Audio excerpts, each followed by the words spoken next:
Hello, welcome to the Men of Law podcast. We are here in the How Much Studios in Austin, Texas, and I'm very pleased that our guest is able to spend some time today with us, Twila Labar. She is a filmmaker and a film director, as I am. So thank you, Twila, for being here. Well, thank you for inviting me. It's a pleasure to be here. And I saw her film, Where Horses Heal the Soul. It's a documentary film at the Georgetown Film Festival. So why don't you tell us about that? Sure. Well, thank you for bringing up Where the Horses Heal the Soul. It's a documentary featuring 4 participants at ROC, Right On Center for Kids in Georgetown, Texas, and 2 veterans who have been in combat and have served. Actually, Will served in the Marine Corps and the U.S. Army, and Todd was with the U.S. Army National Guard. And they both were injured in combat, so they are 2 of the main characters, and a young lady who has cerebral palsy is another character, and another young lady who has Down syndrome who's a teenager. So they are the 4 main characters. And what we were doing with this film is we were following their stories, how this equine assisted therapy center in Georgetown, how this has helped transform their lives. Not only riding the horses, the therapeutic riding, but other types of services that are offered at ROC, and also the connection, the bond with horses. Especially the veterans, we discovered that they really have a strong bond. It helps them find peace and calm, where they can focus on nothing but the horse in that moment when they're with the horse, and it helps them a lot with PTSD. Yeah, and just watching the film, you see these veterans, and you can see that they have a lot of stress and tension and anxiety, but something about those horses just connects with them. Right, yes. You captured some of those scenes. Yes, we're very fortunate to have 2 great cinematographers who came from Salt Lake City, who worked with us on this film, Mike Eldridge and Tony Hagedorn. And I had seen their short film called 500 Miles, that's on YouTube, free for anybody to watch. It's a great short film about veterans partnering with Mustangs, wild Mustang horses.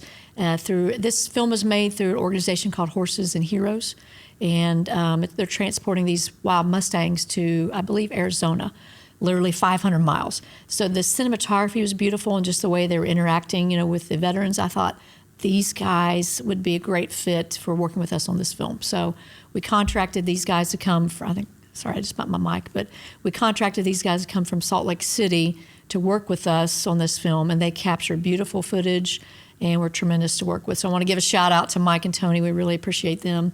But we discovered the first week of filming, Todd was main character, and Faith and Hunter. We really originally had only 3 main characters.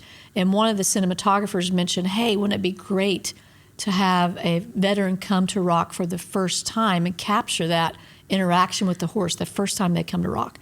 So we found out that there was a gentleman who lived across the road from ROC in a subdivision, Will Estrada, and that he had been, checking out ROC and thinking about coming over to ROC. He had severe PTSD, had been in 2 Gulf Wars, Afghanistan, and he was hesitant to come over. So Kevin, who's featured in the film, who works with the veterans, Kevin gave him a call, said, dude, why don't you come on over?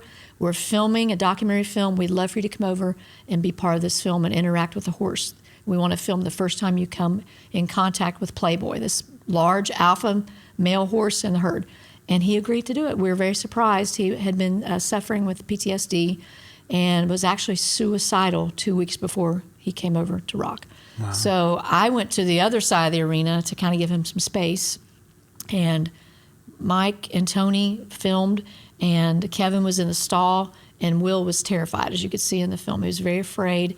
And when Kevin opens the stall door for Playboy to come out to introduce him to Will, you can see Will is very afraid, and Playboy just walks right up to Will, drops his head, and licks Will on the arm. So I don't know if you noticed that in the film, that, it's kind of not real obvious, but he licks Will on the arm, and that just kind of helped calm Will down immediately. So he just connected with him very quickly. So that was a happy accident, I think, for that to happen. So he turned out to be the 4th main character in the film. So as a director of a movie that's scripted, everything is planned. Yes. People have memorized lines and the camera is arranged to be in a certain place. But shooting a documentary, especially this kind of thing, what kind of planning or not planning did you do when shooting? Well, we had some planning, but what I've discovered, at least with this documentary film, that some things just had to go. We had to just kind of change plans quickly and pivot and film what's happening. So that's what happened that day for sure.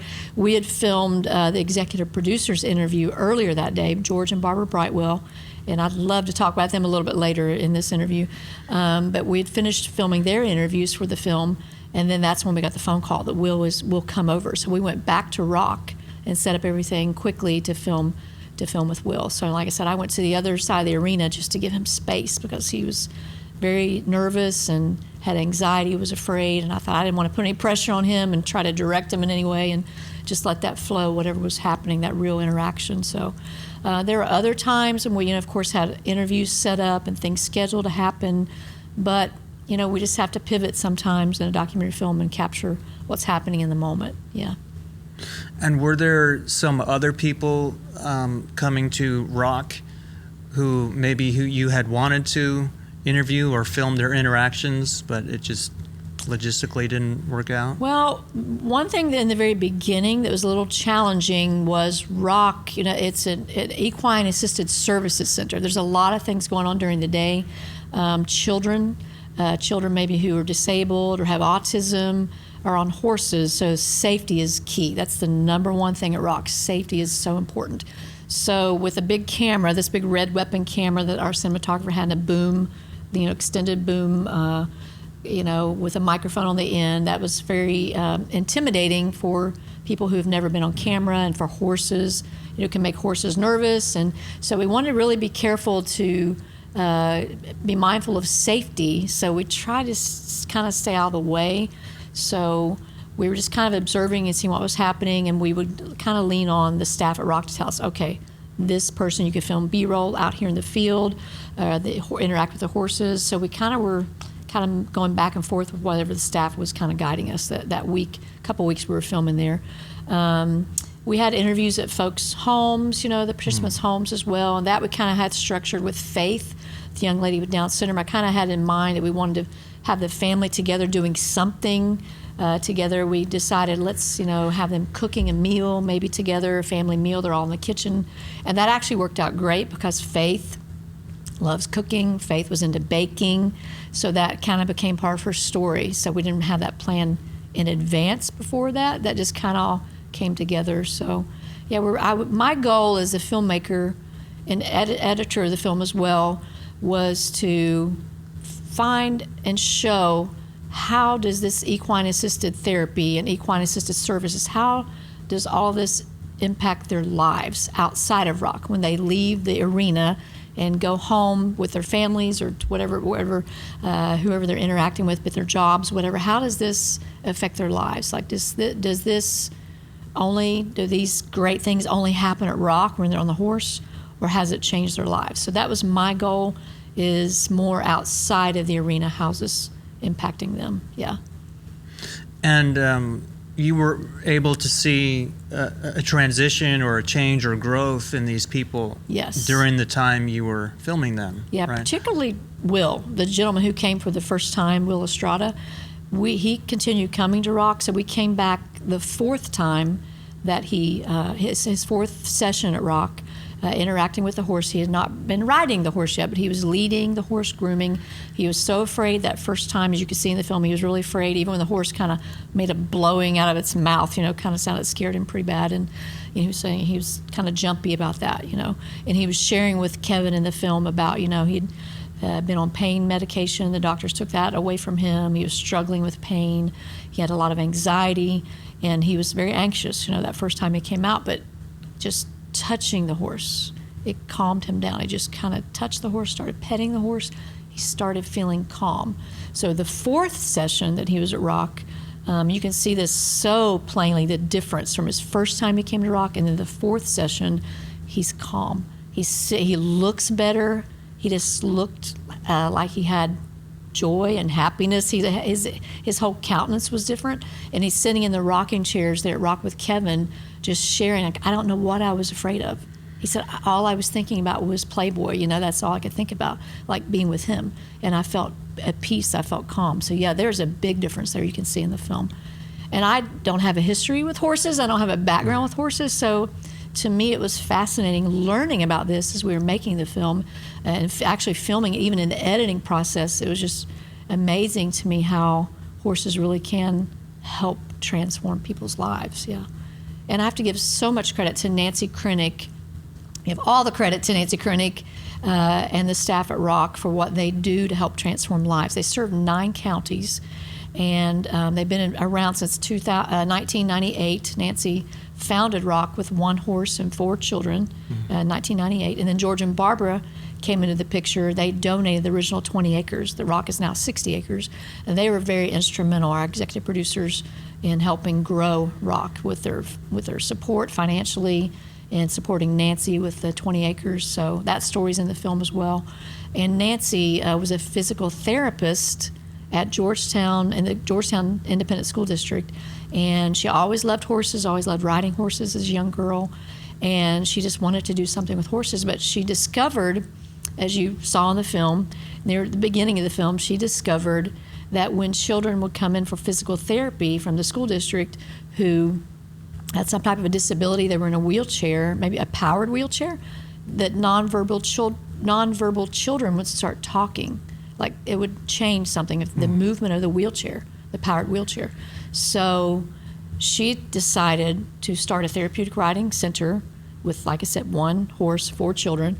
And she went to her boss there at the school district and said, I'm going to resign and start this therapeutic riding center with horses. And her boss said, well, do you have a horse? And Nancy said, no. As you saw in the film, Nancy said, no, I don't have a horse. She said, do you have land? And Nancy said, no, I don't have any land. And she said, do you know anything about therapeutic riding? And Nancy said, no. But someday this school district will bring children to my center someday, and they'll bring children in and they will be helped, by this therapeutic riding. And sure enough, that's happening at Rock. So you saw that in the film, the school bus riding into their center. So yeah, Nancy had a vision a long time ago to do this, and she had no background in it at all. So that was very inspiring to me and a lot of people, that someone would take that leap of faith to do something that she had a passion for, that she really didn't know much about it and was willing to learn. And she brought lots of other people in who knew how to do that, helped her in the beginning. So she just grew Rock. It's grown now to be one of the premier equine therapy centers in the United States. So she's a leader in the industry. Nancy teaches at Texas A&M. She's also the executive director at Courtney Care's Therapeutic Riding Center at Texas A&M. So yeah, she's doing great work with research for veterans, PTSD, research with cerebral palsy. She and Priscilla Lightsey, and now they're working on a new research project about Parkinson's, how therapeutic riding really can affect the nervous system and balance and help people with Parkinson's disease. So yeah, as a newcomer to the horse world, it's blown my mind. I mean, I'm just a believer this really does work. So yeah, and we're hoping, to get other clips in the film that we had to take out because the edit was too long. We had to cut some other stories out. Some of these other stories are really powerful too that we hope to put on YouTube after the film is released. Yeah. There's just so many stories. It just keeps happening at Rock. Like there's so many stories. Yeah. I can imagine you could probably make a follow-up documentary or an ongoing series on YouTube. Yeah, we threw around the idea of a documentary series, but I thought the time that we were there filming for this documentary, it was challenging because we did not want to interrupt their classes. Like I said, we couldn't get out in the arena too much. If a child is on a horse, we didn't want to scare the horse and cause anyone to be in danger. So I just thought it's not going to work to do a documentary series right now. So, but I have filmed a young girl who's 7 or 8 years old who does therapeutic riding there at Rock, and she has cerebral palsy, and her sidewalker was a veteran who had severe leg injury and severe PTSD. So it's a whole new story. I did a 5-minute little short film, and they played it at Rock for the barn dance, their big fundraiser that they have every year at Rock, the barn dance.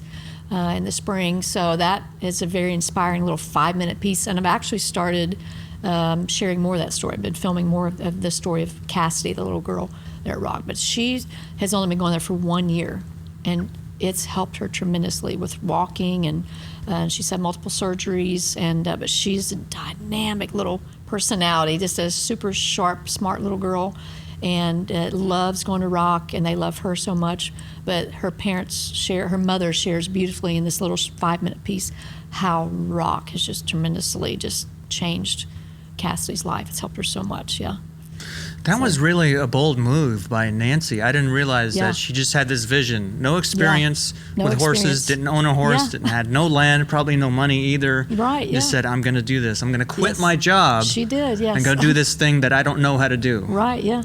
That's pretty amazing. That's amazing. It's so inspiring. And now to see Rock now, you really should come out and tour Rock, because it's an amazing place. They have 2 arenas. I mean, it's I think 30-some horses, 34 therapy horses in the herd, 60 acres now. And it's, like I said, it's a premier center now for equine services. And a lot of people come to Nancy for mentoring, as we cover in the film. That's in the film. That the ripple effect of Rock just keeps kind of reaching out. And the executive producers, George and Barbara Brightwell, they commissioned me back in 2019 to make this film. They talked to me before that, a year before that, and they kind of kept saying, I was working on the documentary about the hospital in Georgetown, and they said, we want you to make a film about Rock, and I didn't know if it would come together, and we just were talking about it. But they kept coming around, and they wrote a mission statement for us before they both have passed away now. Their mission statement was, of course, for the ripple effect of Rock to continue to go out with education and inspiring people with these stories of hope and healing. So, and to do film festivals, we've been doing that as well. And we just want to spread the message of how horses really can help people in many, many ways, with PTSD, anxiety, cognitive issues, emotional issues, and obviously physical as well. So, yeah, and that's that was their mission for this film, and we hope to continue doing that. And they were amazing people, George and Barbara. Yeah. They loved Nancy so much. They loved Rock so much. So, and I've learned a lot from George and Barbara just about life. They were just great mentors, and they were wonderful mentors to Nancy for many years as well. So we miss them so much and wish they were still here with us. But our goal is to keep doing what they wanted us to do with this film. Did they see a cut of the movie, or the completed? Oh, yes. The week before George passed away, he saw an extended long cut of the film, yes. They were very, very happy, very pleased. Nice. And he wanted us to do film festivals. I recorded him, I think, a week or 2 weeks before he passed away, just audio, just sharing what he would want us to do with the film. And he just raved about it, was so excited about it, and was very happy. They love Rock so much, and they love people. They had done so many things in Georgetown to help so many people. They've, I think, started over 40 nonprofits in the Georgetown, Williamson County area. They just had a heart for children and people who were hurting, so they were a tremendous blessing to many, many people. Their legacy continues on and on. Yeah. That's great. Yeah, they're wonderful people. A lot of people, like myself, have an attraction to horses, though I don't get to interact with them very much. But there's something special. I know there's something maybe spiritual or magical about them, but there's also the science of it. Yes. So after your making of this film, what do you think is that interaction? Well, I had no idea going into it, but as I started learning as we were working on the film and filming Nancy and other people talking about the way the horse's hips are designed, there's something about when people ride the horse, the motion of the riding, if someone is in a wheelchair and they can't walk, or they don't have movement of their legs, or something's going on that they're not able to have movement like that. The movement of the horse, when you're on top of a horse, when a horse is walking, you're moving those same core muscles. It's activating those muscles as if you're walking. So like for Hunter, who's in a wheelchair, who has cerebral palsy, she's getting that tremendous exercise riding the horse. And her mother says in the film that a lot of her friends who are her age have already passed away who had the same condition, because they're not getting the movement that's necessary. As Nancy says in the film, even your organs need movement, and I didn't realize. I never thought about that before, but it is scientifically proven. Also, Nancy and Priscilla had done research with sensors, and we cover that in the film as well. A sensor on the rider, on the belt, and also a sensor on the helmet, and a sensor on the horse, on the saddle. They have proven with these sensors that the horse is the person is synchronized with the horse. The movement starts synchronizing. And that's very therapeutic, for people who can't walk and have injuries and all that. So, it's very enlightening to see all that happen in real time, that really is a healing motion. And Nancy has said, I don't think it's in the film, but Nancy has mentioned something about so many steps a day that happens, or when someone's riding for so many minutes, I guess it is, for so many minutes on a horse, that is actually helping them so much with their core strength. Yeah, so it just boggles my mind. I never ever thought about that ever before. I've never ridden a horse still to this day. I've never ridden a horse. I've ridden ponies when I was younger. But yeah, it's very therapeutic. And the connection to the horse, there's also, some scientific proof about that as well, that, the horse can pick up on our heartbeat. I don't remember exactly how many feet, but it's a long ways away. The horse can hear our heartbeat, and they can sense our emotions. I've heard people say they mirror our emotions. I've heard other people say that they're not quite mirroring your emotions, but they're picking up on your energy, and they're picking up from cues from what's happening. So the horse is very intuitive. The horse is one of the most intelligent animals. Dogs love us, and they pick up on our cues, but there's something beyond what a dog can pick up on that a horse can pick up on. So, yeah. So I'm learning. I'm very, very interested. Even beyond our film, I'm very interested in that. I've heard people say it's magical. I don't know. I've heard other people say, well, God has given the horse as a gift, and I believe God has given the horse for a gift to help people. And I know, and I love animals. A lot of people love animals. A lot of people have different perspectives about that. But I'm learning, so I'm hoping to continue learning about that. The few times I have ridden horses, you realize there's an unspoken communication going on. Yes. I mean, you do want to speak to the horse because they respond to your voice. It's kind of soothing for them. But there is kind of this nonverbal, like I was riding on a horse once, and I was following other people, and sometimes I'd pull back, would pause, and he'd go like this, as if, we going yet? Yeah. How about now? So there's this back and forth. Yeah. Huh. And maybe that, I don't know, I'm not a psychologist, but maybe that engagement with the horse on a nonverbal level helps people who are depressed or anxious. Yes. Temple Grandin, I don't know if you know who Temple Grandin is. She's an amazing woman, a genius, just done so much work in the animal world, especially the farm animals. She has autism. She's in her 70s. She's written many books. I mean, she's an amazing, amazing human being. She shares in our film, we have a couple of sound bites from her. She shares that there's something about, how horses can help with balance. But she's also shared with me, I don't know if it's in our film, but a lot of children with autism who are nonverbal sometimes will say their first words on a horse. Yeah, so that's been proven many, many times. Yeah, I've heard other people say that as well. So there's something about the cerebellum and balance that kind of triggers that with children and people who maybe have trouble with that, with balance issues, or nonverbal people. It's something about riding. I don't know what it is. And I've actually watched other videos outside of what they're doing at Rock. I've watched other videos about that children who have not maybe said a word in their life, never spoken a word, 9-10-year-old child with autism will speak and will say it like they've known how to talk all along. Wow. Yeah, it's pretty amazing. That's amazing. Yeah. And it also in our documentary, Todd shares in the film how it's, when you come back from combat, they're kind of lost. They can't connect with their families. They can't connect with their friends. They're in that state of mind. They have to watch their back all the time. That high anxiety, and that they have to be hyper alert all the time. When they come home, they're still in that state of mind. And Todd said it, but with a horse, it's like being with your unit. Like the horse is looking out for you. I thought that was a very interesting perspective. I'd never thought about that before. The horse gets it, he said, because the horse is an animal of prey. So I didn't realize that either. The horse is like, kind of fight or flight all the time.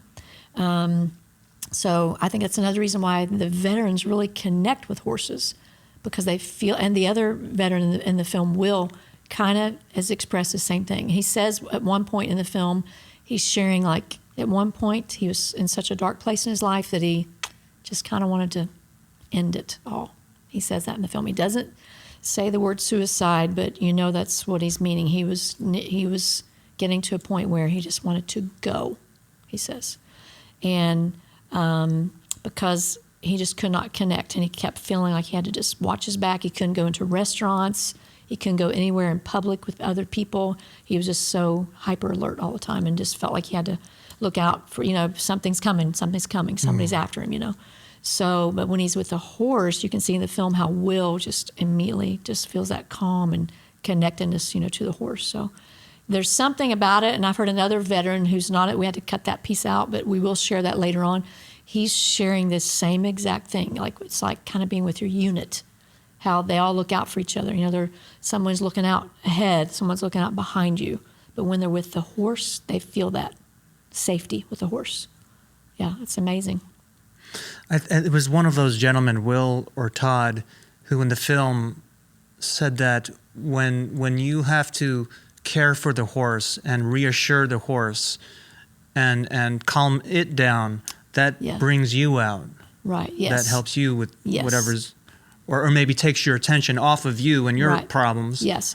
A horse needs a leader. Kevin says that in our film. I think Nancy said it in our film, and I didn't realize that either. But, riding, obviously, when people are working the bridles and they're riding a horse, but the horse is looking for a leader. So these men and women who are in combat or in the military, and they come out, that helps them because they have to become the leader of the horse. So I think that's probably what you're talking about. Yes. So Nancy says in the film, they have to learn to become the CEO of their own lives, to be the leader of their own lives. And when they can lead themselves, they can lead a horse. So at ROC, and other things that's really fascinating, the ROC on Veterans program, they're helping these men and women who are coming back from the military, after they've been deployed and been in combat, and they have anxiety, they have PTSD. Even though some have not been in combat, they still have anxiety and PTSD just from being in the military. And just learning to lead themselves, they're learning basic life skills all over again. It's tremendous how that is helping them interacting with the horse, on so many different levels. That's really amazing. There's all kinds of people who have stress, pain, anxiety, physical, mental, emotional issues who could be helped by horses. Yeah. And I hope that there's more studies on this. Yeah, I do too. One thing I'm really curious about, it's not in our film at all, but I've heard people say, and I've seen lots of things on social media about people say there's something even about the smell of a horse when you're near a horse. There's pheromones that are released and all that. It's calming. And I thought, I've never heard anything about that before. And that's something fascinating to me. And I've heard lots of people who are in the horse world, horse people, horse girls, people I follow on social media and all that. And they all say, the smell of the horse. And I've never thought about that before. So that's something that would be fascinating to investigate and to check out as well, yeah. Yeah, absolutely. Yeah, who would think, the smell of a dog, I don't know about that, but a horse, that could be calming. Right. Yeah. You mentioned earlier that the horse can sense your heartbeat. Yes. I think there's totally something to that because the horse's heart is so much bigger and has so much more of a, electromagnetic signature that we feel, that we respond to. Yeah. Yeah, I think there's something to it. I've had this discussion with Nancy before, but I've asked Nancy while we were filming, I believe, do you think the horse feels empathy? And she said, I don't know if it would be described as empathy, but I've read other stories. I've read part of a book that Nancy gave me several years ago where this woman had something happen in her life and she was very traumatized and broken and she was weeping, and she was near horses, and a horse just came up and just kind of laid his head on her shoulder. And she just broke and just started letting it all out, started weeping. And the horse just stayed there with her. And she said it was almost like the horse was kind of weeping with her. Like the horse even had some tears, And I don't know what to think about that or what to believe about that, but it seems like the horse understands. That's just my observation. That may not be scientifically proven, but my observation, and from what I'm kind of gathering from what some people in the film are sharing, that the horse is able to pick up on your emotions and they're wanting to connect, they're sensing that there's something going on. Now, I have heard people say, if you're having an off day, if you have an anger issue, the horse isn't going to cooperate with you. Now that we didn't shoot, that didn't happen in filming, but I've heard people say that the horse can pick up if you're having a bad day, that he's not going to want to follow you that day. You're not going to be a good leader. So to me, that's all intriguing as well, that the horse could pick up so much on your emotions without you even saying anything, just being around you. They're picking up on your energy somehow, that they won't even cooperate with you. So that's very intriguing to me and fascinating. Have you ever heard of that? Have you ever heard anything like yes. that before? Yeah. Oh, yeah. Yeah, that's wild. That's why, this place where I rode horses once, they tell you, talk to the horse, be friendly with it, be calm. Yeah. Because it's evaluating you. Yeah, yeah. If I'm nervous and tense, well, then it's going to be. Right, yeah. It's going to, I don't know if mirroring it, like I said, I don't know if that's the proper word, but whatever we're feeling is going to definitely affect how they're feeling, Yeah. And sometimes other animals, that could apply with other animals, I believe, but like I have a little dog, and he can read me. He can read my expressions. He's a very intelligent little dog. But my other dog would not really pick up on that too much. I'm noticing with my dog that I have now, he's a little bit more intelligent, and he's more watching. He watches my facial expressions. And I can just give him the mom look, and he'll kind of line right up real quickly. It's kind of comical. But my other dog would not do that as much. And I thought he was a little Bichon. I thought he was smart. But horses are at a whole other level, what I'm learning, yeah. It's not even watching our facial expressions. I think it's more about our energy and our cues, that we're giving physical cues. Yeah. Yeah, I'll never forget the one time the horse had no saddle on it, so I just kind of put my hand on its back, and then this giant animal just starts reacting, Wow. Well, how was it reacting?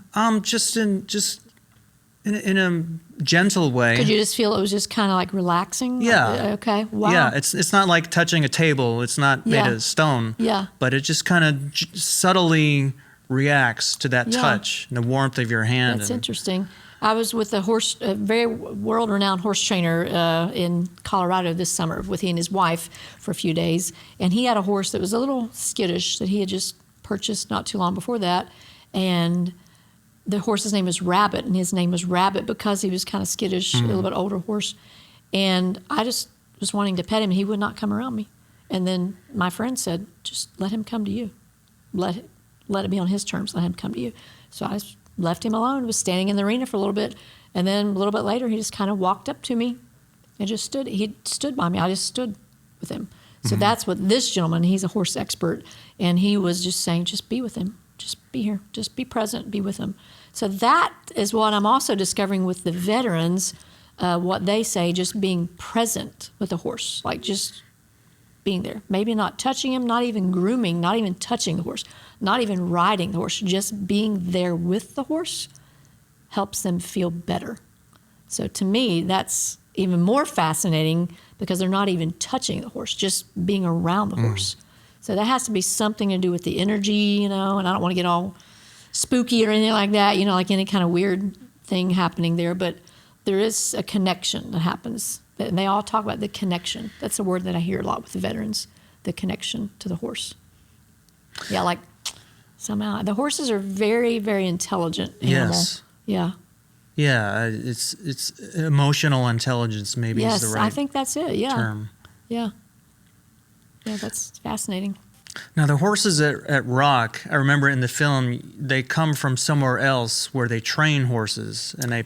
Well, they all come from different backgrounds at Rock. Yeah, they have to be very gentle. Like they go through this whole process testing the horses, these processes, making sure that they're so gentle. They're not going to be afraid if something would, like a piece of wood or something would fall, make a loud sound, that they can't react to that. So bomb-proof is the word that I've heard people use, especially at Texas A&M, Courtney Cares Therapeutic Riding. They're coming into the Texas A&M Aggie football games. They shoot off that cannon and the loud crowd, all the noise.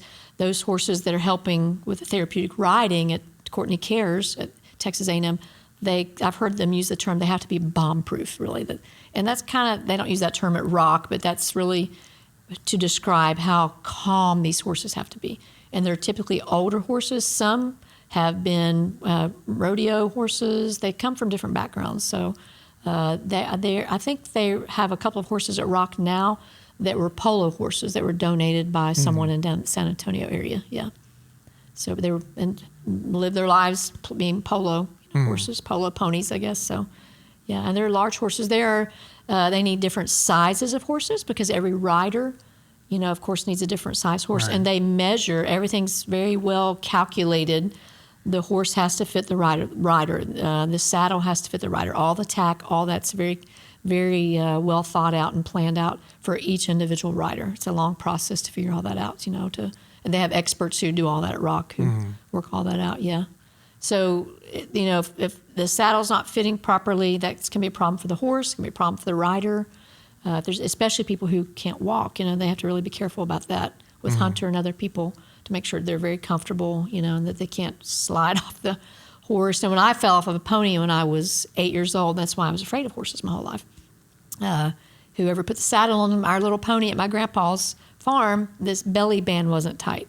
So he took off walking, and the saddle started going sideways, and I was hanging on sideways. That belly band came loose, and then the pony got, he was afraid, and he could sense I was afraid. He started running, and then I fell off the pony. So safety is very, very important at Rock, and they kept reminding us as we were filming. Anytime we were in the arena outside, safety is so important. So that's one of their main themes at Rock is, safety and making sure everybody's watching out for everybody who's on the horses or any interaction around the horse at all. Yeah, and it's a very, very wonderful, safe place. So I encourage anyone to come out to Rock, call, make an appointment. Go to rockride.org is the website for the therapeutic or the equine assisted services center that's featured in the film. Tuesdays, they host tours of Rock on Tuesdays. So they encourage anyone to come out, and they partner with a lot of organizations all around Williamson County and other locations as well. A lot of businesses are big supporters. Sports Clips is a great supporter of Rock, and lots of other businesses get involved and donate their time to come out and help clean the stalls, build new stalls, do work in the pastures. So, yeah, it's a very community-minded kind of organization. Yeah, they help a lot of people. One time when I went to this place to ride horses, they told me that when you saddle up the horse, don't get on it right away. Walk him around in a circle a few times. Okay. Because they told me the horse will fill himself with air. Oh. And that when you ride him, that air goes out of his body, and then the saddle gets loose. Oh. Like they'll purposely I fill did themselves. not know that. That's interesting. And so then you can tighten it another notch, and then you get on the horse. Wow. I was like, didn't wow. know that. That's wild. So yeah, I'll have to ask every someone about that. yeah. That's- So it's kind of protecting itself. Yeah, Okay, maybe how that's what tight is it happened. gonna? Maybe that's what happened to me on my little pony. when Maybe. I fell off. That's probably what happened. Yeah, because I guess it was fine when I took off riding him, just right up the little field there. All you need is a little slide, and Yes. you're off. Yeah, it can be very dangerous. Yeah. Yeah. I mean, I've heard of people being kicked, by horses and having brain injuries or dying. It's something. I think the larger the horse, obviously sometimes people are maybe more afraid. That's why I wouldn't get on a big horse. I rode the ponies, the little ones. But Rock has different sizes of horses too. There's some very, very large horses. There's some little ponies there as well, and smaller horses. They had a Mustang.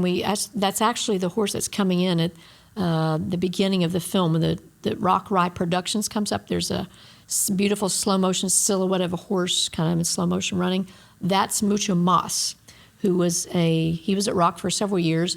He was a Mustang, and they got him from a woman who trained him fresh off of the truck, come from the wild, and she had trained him to be on the TV show, the Extreme Mustang Makeover, and he was in the top 10. They had 100 days to train a Mustang, and it was competition. I don't know if you ever heard of the Extreme Mustang Makeover. Yeah, Patty Colbert was the founder of that, and she's actually in our film as well. And in 2008, Mucho Mas was number 8, top 10 in that competition. So then he was out to pasture, wasn't really doing much, just kind of living a very happy life out in the pasture, not doing much. And Patty Colbert came across this woman, Janet, who had Mucho Mas, who originally trained him, and she said he needs a job, he needs something to do. He's probably not real happy, just not doing anything. So, and he had a lot of good years left in his life.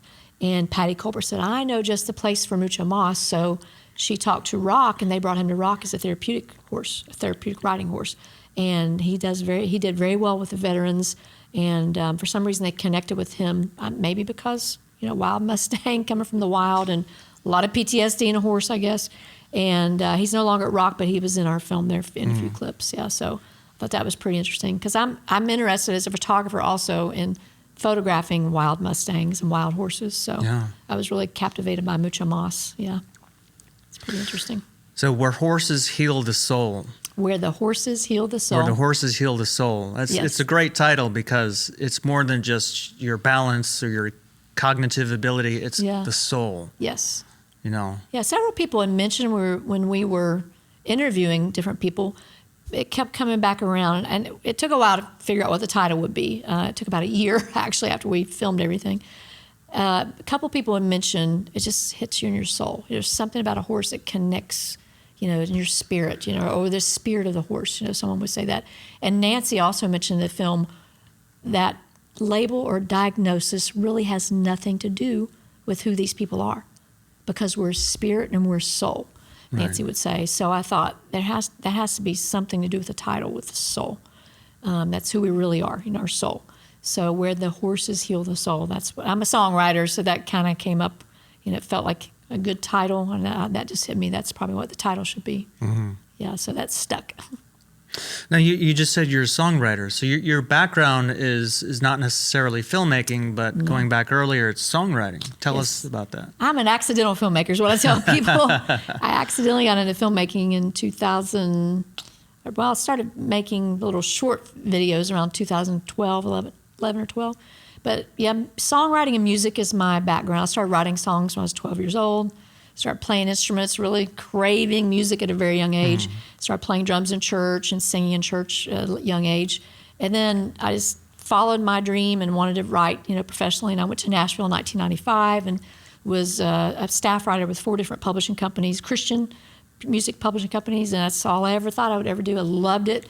Was music director at a couple of different churches. Loved that. I just wanted music. It's all I ever wanted to do, and songwriting. And then I moved to Texas in 2009.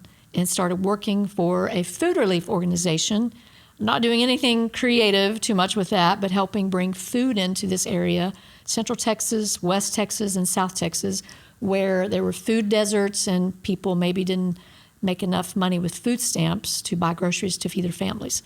So my eyes were opened. Like I was always in the 4 walls of the church doing music ministry, didn't realize this was happening in our country. So many people were going hungry.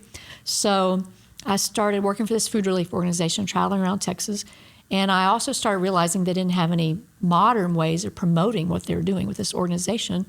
So I had a MacBook, little laptop, and I had iMovie, so I kind of just started playing around with videos, creating little videos. I thought, hey, this is like music editing. I used to do lots of tracks, lots of music editing and recording and all that. So I thought, this is similar to that. So I just fell in love with editing. So I was editing first, and then I got a camera and started filming just little promo videos for churches or nonprofits. And then I went on staff at my church doing video production for about 5 years. So I was learning, growing and learning about all that. And then in 2015, some folks in Georgetown, the Georgetown Health Foundation, asked me to make a documentary about the Georgetown Hospital, St. David's Georgetown Hospital, a documentary about the history of that hospital. So that was my first feature film. Didn't know what in the world I was doing. I was learning, and like I've done everything that I've done in my life, kind of dive in, and I kind of figured out as I get into it. So that's been over 10 years ago. So I'm very thankful that's the trajectory of my path here has kind of changed more to filmmaking. I still do songwriting and music and play music and sing, but it's not my full-time gig anymore like it was for many years, yeah. And you've directed narrative films too. Yes, 2, yes. Yeah, BLANCHE was my first narrative film. We started filming that in 2017. It's a feature film featuring all real-life West Texas folks. No one had really acted before, especially not in movies, maybe in a high school play or something like that.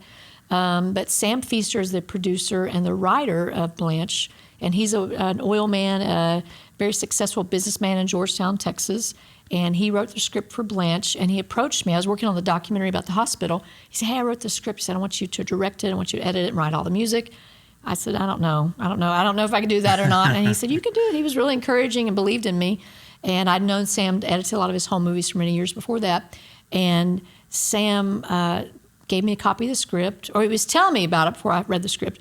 He said, we're going to throw these chickens out of a plane and have a competition, see which chicken can fly the farthest. I said, I don't think I'm going to be a part of that. Throw chickens out of a plane? Throw chickens out of a plane is a competition. He said, that's part of the movie script. And I said, I don't know about that. But then I read the script, and it was actually really cute and sweet.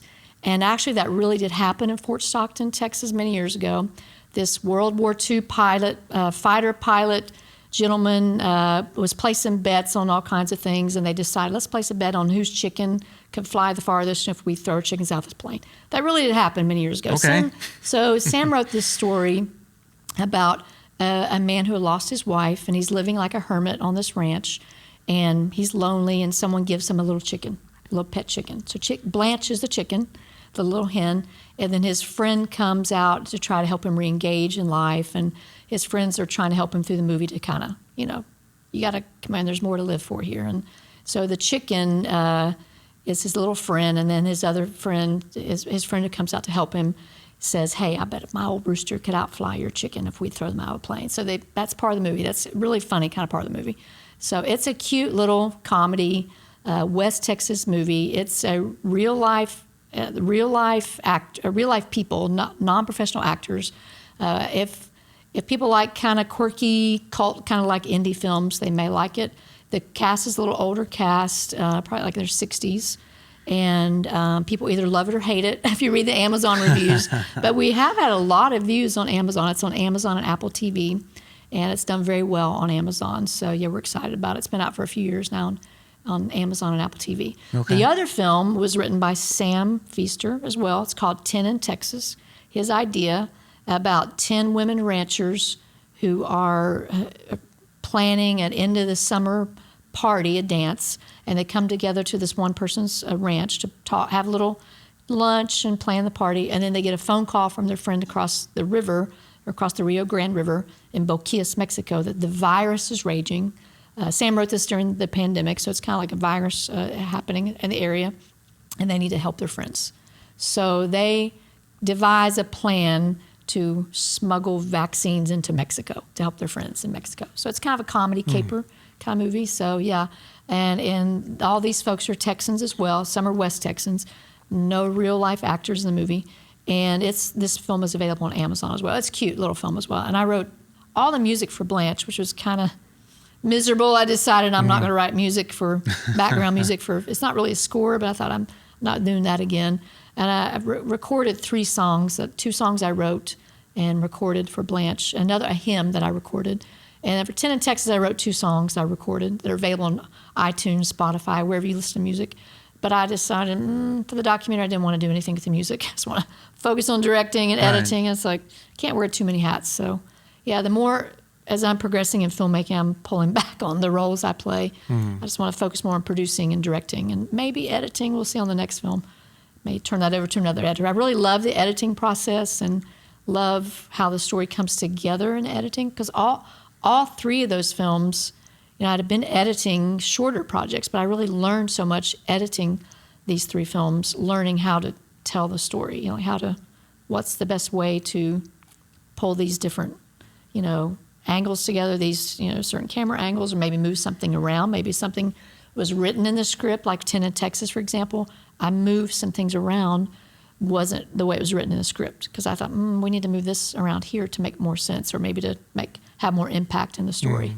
Yeah, so the editor's kind of a storyteller as well, whoever's editing the film. Yeah, Oh, which absolutely. you know that. Well, tell Yeah. me a little bit about your film. I want to hear about your film.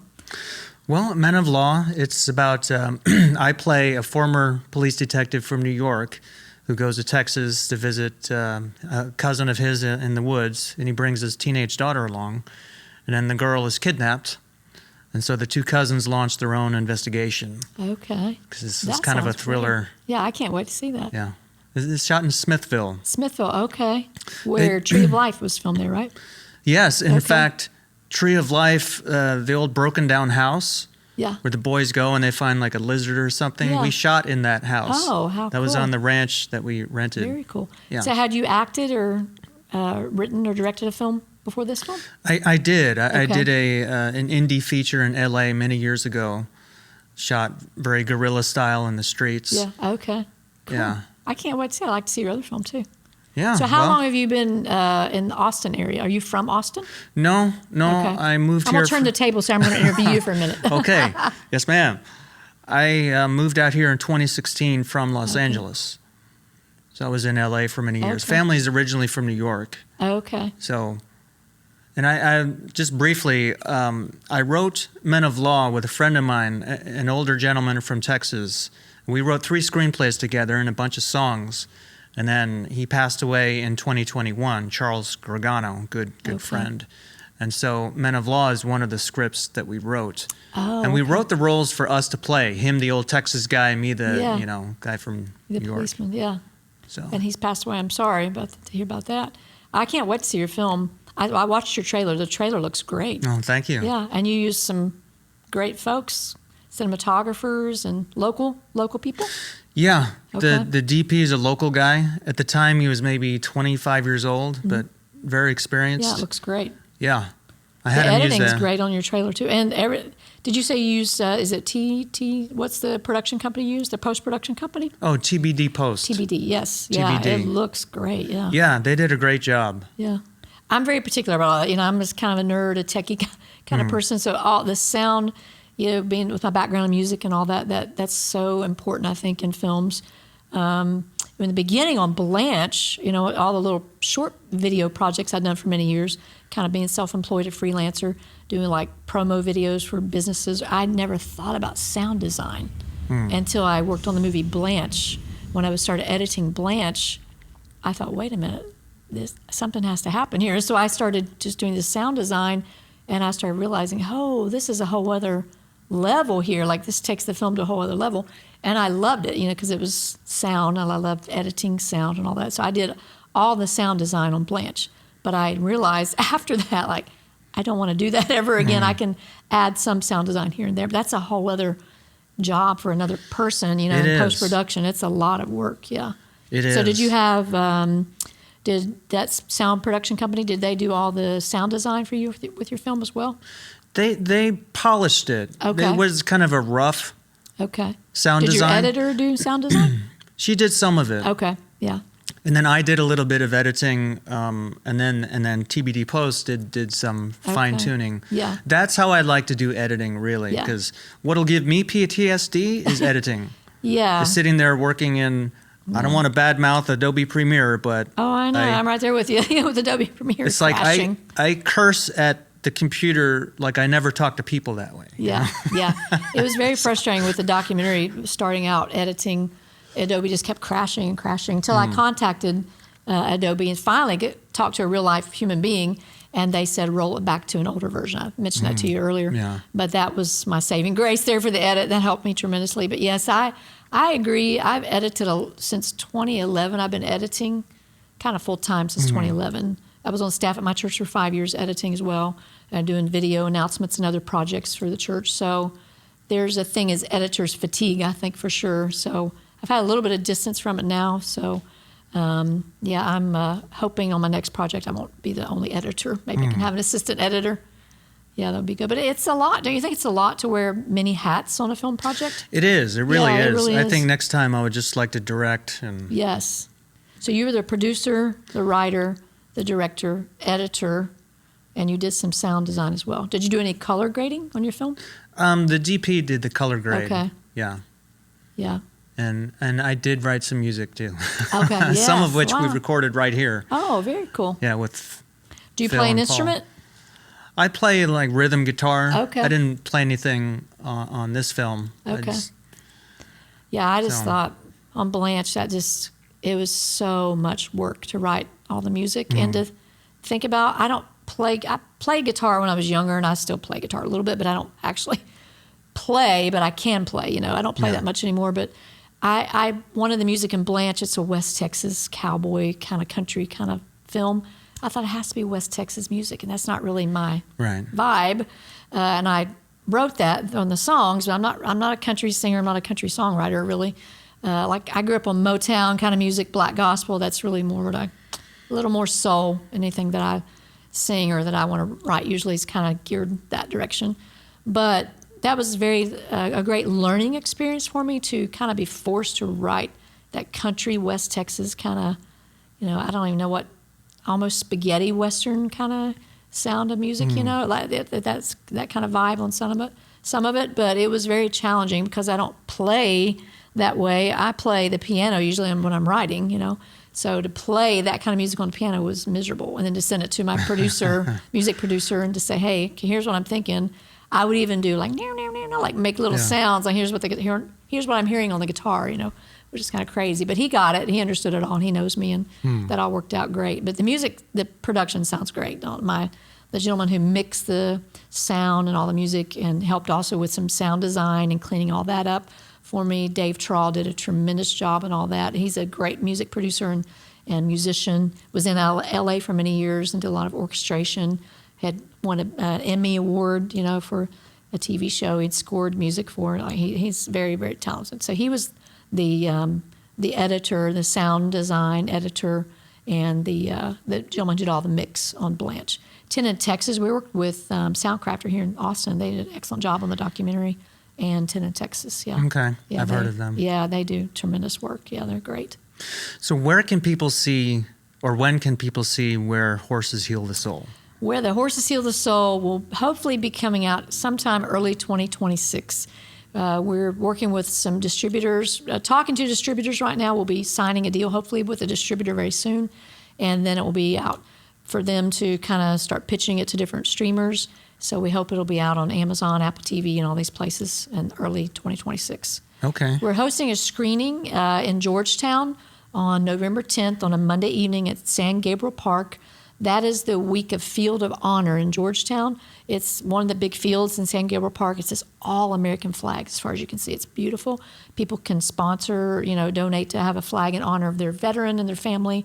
Maybe someone's passed away who's a veteran, a current military veteran, and it's just to honor veterans. Just like for Veterans Day, that whole week is dedicated towards that. So it's a beautiful thing. The Rotary Club of Georgetown is sponsoring all that. They're sponsoring the screening of the film, and we'll be in a big tent that seats 300 people. It's free admission, but there is RSVP. So if you go to Where the Horses Heal the Soul Facebook page, you'll find the link on there. And I'll also put that on the Facebook page, Where the Horses Heal the Soul, so they can find that. Also, rockride.org probably has some information about it as well. So that's the next local screening that's happening if people want to come and see it locally. Okay. Yeah. I'll put those links in the 300 description. People. So we hope to fill up that space that night, Monday, November the 10th at 6 p.m.